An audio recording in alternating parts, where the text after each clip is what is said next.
somebody reminded me, I mentioned it last week on the show. So I'm going to mention something here. And this isn't firm.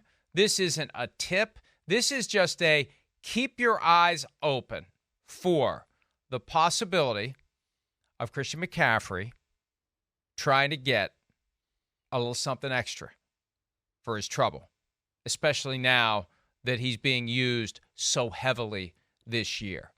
You got to be creative. You got to be aggressive. You got to be persistent to get paid as a running back. Because as we saw Monday night, Chris, in one blink of an eye, yep, it's done. Career could be over. Season done. Yep. Maybe career done. Right.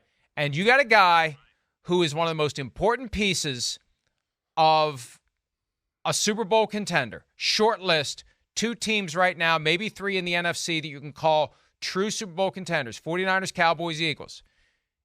And this guy is hugely important to the team. And it's not like he can walk out. And I'm not saying he would. I'm just saying you can ask for more anytime you want. And given the way they're using him so far this season, I just wouldn't be surprised if Christian McCaffrey asked for more. And if he did, we would fully support him. I mean, I'm always in favor of that. Now, he is king of the market by like a lot, right, Mike? I mean, he's 15. Well, 16. 16 was the contract that he signed with the Panthers.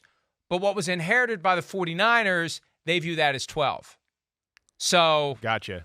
Because the bulk of the money was already given to him by the Panthers. So when they traded for him, they're looking at because that was one of the impediments last year, potentially. It's like, who's going to trade for a guy that's due to make $36 million over the next 3 years at the running back position? Who's going to do that? And it was a surprise the 49ers did it because Kyle Shanahan is the son of one of the men who helped everyone realize you don't need one workhorse running back. Yeah. You can just spin him around. Terrell Davis is injured. All right, put in Orlando Scary. Oh, Orlando Scary, I'll put in Mike Anderson. It's the system that creates the great running back. And it was surprising the 49ers did it. But they did it, and they've used him, and they benefited, and he's at 12. And I think in his mind, he's at 12. And just I got you. See how to your point there, too. One of your to your point, too, and what's scary for the rest of the NFL is the 49ers have more cap space than any other team in football. So they could definitely afford to throw a little bit more on there. And what's scary is what's going to lead to next year and everything, right? Didn't Lynch say they're going to roll it over to next year? So, damn, this team that's as good as it gets. They may change their plans when Christian shows up with the bowl of gruel and says, please, sir, may I have some more? Well, what's cool that what Shanahan did with the McCaffrey thing, right? He realized, wait, I'm great in the run game.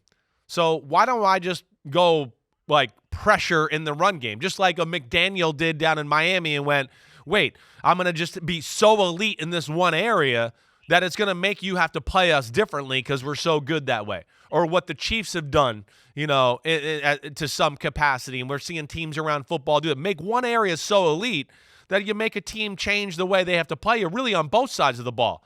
And I think and we haven't seen anybody do that in the run game yet.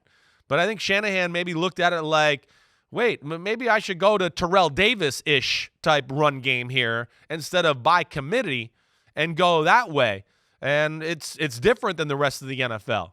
And again, that's what makes him special too. Is he the only team that, that's what's funny about them and the Eagles are based on their running game. Just like we saw last Thursday night. I mean, the Eagles need a big drive. They run the ball every play.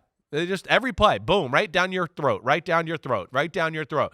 That's where they're different than the rest of the league, where everybody's trying to throw and screen and pick play and let's throw it all the time. So they have a little bit of a schematical advantage in their style of football play that way. But I will say to your point, too, a little, they need to be careful. Don't overwork McCaffrey here early in the year. He's had a lot of touches through the first 2 weeks. And if I was going to talk to my buddy Kyle Shanahan, I'd say, hey, maybe just take a little off of him every now and then. Let's keep the big picture at play here and not wear this guy out and put him in harm's way to such a capacity here that it could hurt your football team going forward. Hi, it's Mike Florio. Thanks for watching PFT on YouTube. Hit subscribe for the latest news and analysis from Pro Football Talk.